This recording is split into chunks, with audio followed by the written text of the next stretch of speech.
Hey, what's going on, guys? Rest here, and welcome back to another The Shed series video. In today's video, we're going to be looking at the Wooden Hoe. And if you guys don't know what the Shed is, it is a Minecraft video series where I show you how to craft anything and everything in Minecraft. Yes, repeating myself once again just for you guys. So, wooden hoes, they're very easy. You just put the simple tool, double stick standard, besides, you know, like a sword. So yeah, you just put one stick in the middle, one stick in the bottom middle, and then wooden planks on the top middle and on the top right middle. And I think you could do it on the top left middle, but I'm not sure. But yeah, with any type of wooden plank, simple as that.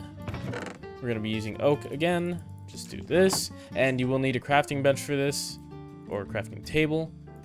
And there we go, wooden hoe. Very, very easy.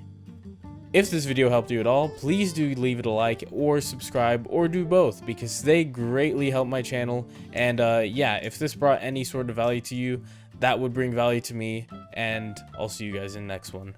Peace.